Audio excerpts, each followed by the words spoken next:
नमस्कार मित्रांनो, स्वागत आहे तुमचं आताच्या ब्रेकिंग न्यूजमध्ये।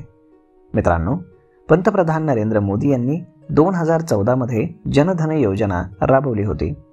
त्यासाठी लाभार्थ्यांचं बँकेमध्ये खातं उघडण्यात आलं होतं। कोरोनामध्ये जनधन खात्यावरती काही विशिष्ट रक्कम देखील देण्यात आली होती। आता मात्र केंद्र सरकारनं या योजनेबाबत मोठा निर्णय घेतलेला आहे।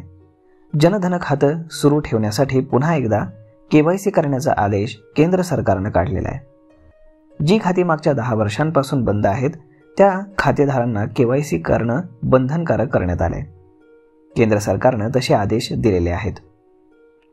केंद्रीय वित्तीय सेवा सचिव एम नागाराजू यांनी देशातील बँकांना केवायसी करण्याबाबतचे आदेश दिलेले आहेत। केवायसीसाठी mobile banking, net banking, ATM या सुविधांचा वापर करता येईल। रिकेवायसीची प्रक्रिया सुरू करून खातं अद्ययावत करण्याबाबत वित्तीय सचिवांनी सांगितलेलं आहे। तर मग आता तुम्ही ऑनलाईन देखील ही केवायसी करू शकता।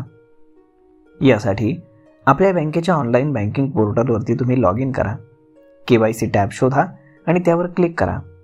ऑन स्क्रीन सूचनांचं पालन करा आणि आपली माहिती, आपलं नाव, पत्ता आणि जन्मतारीख तिथे समाविष्ट करा।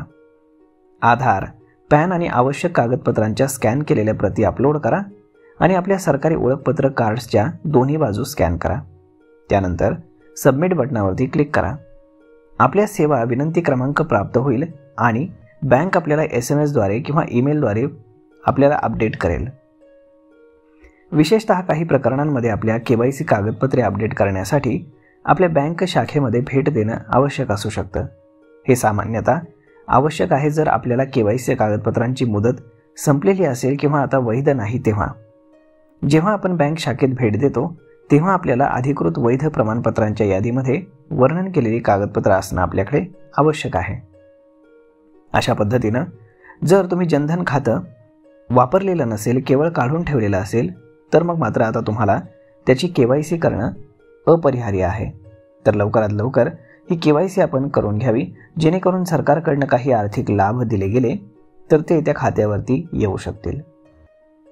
तर मग मित्रांनो, भेटूयात पुढच्या एका नवीन व्हिडिओमध्ये। तोपर्यंत तुम्हाला आजचा हा व्हिडिओ कसा वाटला हे तुम्ही आम्हाला कमेंट करून नक्कीच सांगा आणि जर आवडला असेल तर आपल्या जवळच्या मित्रमंडळींसोबत देखील हा व्हिडिओ तुम्ही शेअर करायला विसरू नका।